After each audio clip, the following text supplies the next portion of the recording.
पिंपरी चिंचवड महानगरपालिकेची निवडणूक मोठ्या रंगात आलेली आपल्याला पाहायला मिळत आहे। उपमुख्यमंत्री अजित पवारांपासून मुख्यमंत्री देवेंद्र फडणवीस जे आहेत ते पिंपरी चिंचवडमध्ये येत प्रचार सभा घेत आपला अजेंडा जो आहे तो या ठिकाणी मांडला।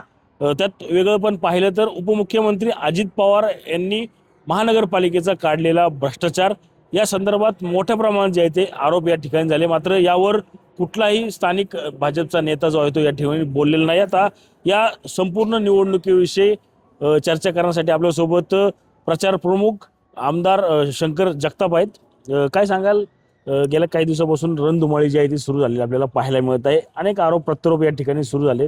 उपमुख्यमंत्री अजित पवारांनी केलेल्या आरोपावर स्थानिक नेत्यांकडून कुठलेही खंडन झालेलं नाही। भ्रष्टाचाराचा आरोप असेल किंवा अन्य आरोप असतील त्यावर कुठलेही खंडन या ठिकाणी झालेलं नाही।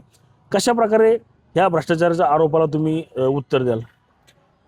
सर्वप्रथम तर ही निवडणूक ही आम्ही महायुती म्हणून लढायचं ठरलं होतं, परंतु वरिष्ठ पातळीवरती वेगवेगळी लढण्यात आली आणि माननीय मुख्यमंत्री आमचे नेते माननीय देवेंद्रजी फडणवीस साहेबांनी सांगितलं होतं की आम्ही कुणावर टीका टिप्पणी करणार नाही, तर विकासाच्या जोरावर आम्ही ही निवडणूक करणार आहोत।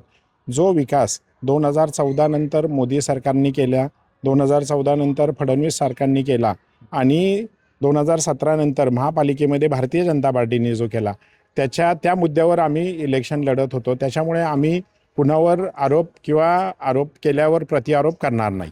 पण हे असं पाहिलं तर आपण ज्यावेळेस ही रणधुमाळी सुरू झाली त्यावेळेस भाजप कुठेतरी एकतर्फी पिंपरी चिंचवडमध्ये सत्ता मिळवेल असं वाटत होतं। मात्र उपमुख्यमंत्री अजित पवारने या ठिकाणी एंट्री केल्यानंतर कुठेतरी भाजप थोडं मागं पडलेलं आपल्याला पाहायला मिळते। प्रचार प्रमुख म्हणून कसं पाहता या अजित पवारांच्या झंझावत दौऱ्याकडे? निश्चित दौरा अजितदादांनी जेवढे दौरे घेतले तेवढे आमचेही दौरे झालेले आहेत।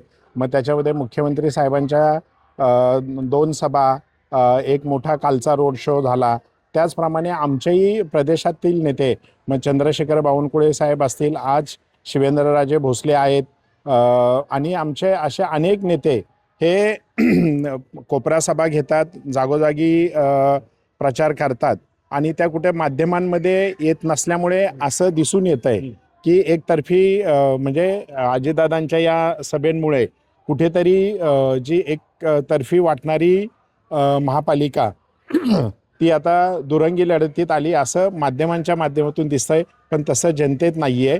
जनतेत जर आपण पाहिलं तर जनता ही भारतीय जनता पार्टीच्या पाठीमागे उभी आहे, विकासाच्या पाठीमागे उभी आहे। आताच माध्यम आणि जनतेचा विषय या ठिकाणी घेतला आपण। असं पाहिलं तर माध्यम जे असतील त्यात कुठेतरी आपली लोक कमी येतात, त्यामुळं तुमचं विकासाचं जे आहे ते पुढे येत नाही असं तुम्हाला वाटतं का? आणि जे भ्रष्टाचाराचे आरोप उपमुख्यमंत्री अजित पवारांनी केलेत ते आता जनतेला, म्हणजे आता तुम्ही ज्या जनतेचं नाव घेतलं त्या जनतेला आता खरे वाटायला लागले की भाजपने खरंच हा भ्रष्टाचार केलेला आहे? नाही, असं नाहीये। जर आपण ग्राउंडवर गेलात आणि ग्राउंडवर गेल्यानंतर जर पाहिलं तर आज आपण कुठल्याही चॅनलचा जरी व्ह्यूज पाहिला तर त्या व्ह्यूजमध्ये आपण आपल्या लक्षात येईल की व्ह्यूज किती लोकांनी केलंय आणि त्याच्यावर किती लोकांनी कमेंट केलेत आणि तिथले मतदारांची संख्या काय आहे। तर याच्यावर निश्चितच, आणि आम्ही ग्राउंड लेवलवर फिरत असताना जनता ही विकासाच्या मुद्द्यांवर कुणी आरोप प्रत्यारोप केलेत याच्यावर चर्चा न करता आम्ही येणारा 2047चा विकसित भारत घडवायचा आहे आणि तो विकसित भारत घडवत असताना मोदीजींना जी साथ दिली आहे महाराष्ट्राचे मुख्यमंत्री देवेंद्र फडणवीस साहेब यांनी, आता महाराष्ट्र कधी थांबणार नाही आणि जो व्हायब्रंट महाराष्ट्र आहे आणि जो पिंपरी चिंचवड शहर असेल, PMR रिजन असेल किंवा पुणे असेल, तर जो PMR ग्रोथ हब हा जो ज्यांचं स्वप्न आहे आमचे नेतृत्व माननीय देवाभाऊ यांनी जो पुण्याच्या बाबत PMR ग्रोथ हबचा जो संकल्पना मांडली आहे आणि GCCच्या माध्यमातून आता हे पुण्याचं जे विकास होणार आहे आणि येणाऱ्या 2047ला जे मोदीजींचं स्वप्न आहे 5 ट्रिलियन इकॉनॉमीचं, त्या 5 ट्रिलियन इकॉनॉमीमध्ये 1 ट्रिलियन इकॉनॉमी ही महाराष्ट्राचा सहभाग असणार आहे आणि त्या 1 ट्रिलियन इकॉनॉमीमध्ये पुणे PMR ग्रोथ हबचा जास्तीत जास्त सहभाग कसा असेल आणि GCCच्या माध्यमातून इथं जी काही उद्योगनगरी येणार आहे आणि इथे जो रोजगार निर्मिती होणार आहे, लाखो लोकांना, लाखो हातांना काम मिळणार आहे, आम्ही त्याच्यावर भर दिलेला आहे। त्याच्यामुळे निश्चितच असे कुणी आरोप प्रत्यारोप केले तर आम्ही त्याच्याशी प्रत्यारोप करत न बसता आम्ही विकासाला उत्तर देत आहोत। तुम्ही मध्यंतरी एक नारा दिला होता 125 पारचा, अजित पवारांनी एंट्री केल्यानंतर हा नारा असाच असणार आहे का? काही परिणाम होईल? अजित पवारांनी ज्या प्रकारे झंझावात दौरे केले त्याचा काही परिणाम या 125 पारला होईल का? ते येणाऱ्या 16 तारखेला आपल्याला कळेल. कशा पद्धतीने तुम्ही त्या ठिकाणी टॅकल केलं की कारण की अजित पवार उपमुख्यमंत्री आहेत, थेट महापालिकेच्या इलेक्शनमध्ये ते या ठिकाणी उतरलेले आहेत. भ्रष्टाचाराचा आरोप असेल, महेश लांडगेंच्या वरचे आरोप असतील, या संपूर्ण याचा काय परिणाम या प्रचारावर होऊ शकतो? नाही, निश्चितच होणार नाही.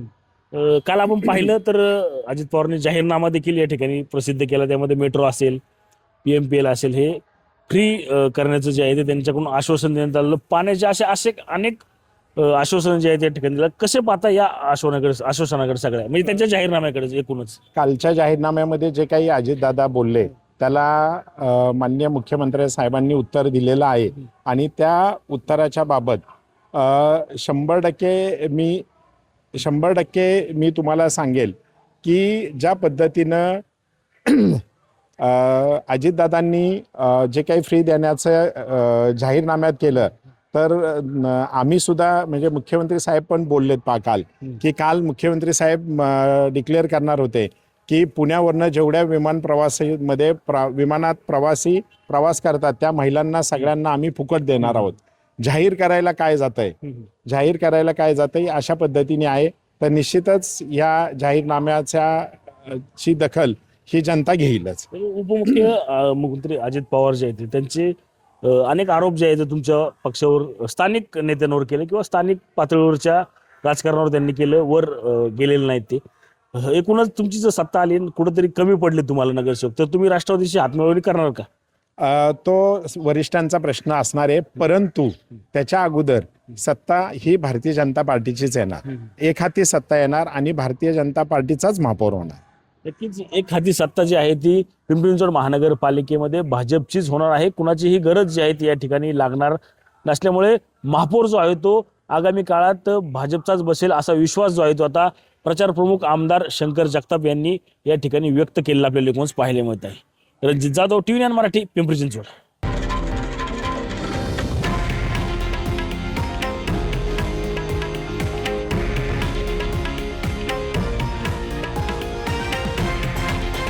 हे आहे देशातील नंबर 1 न्यूज नेटवर्क आणि आपण पाहत आहात TV9 मराठी, एकमेव.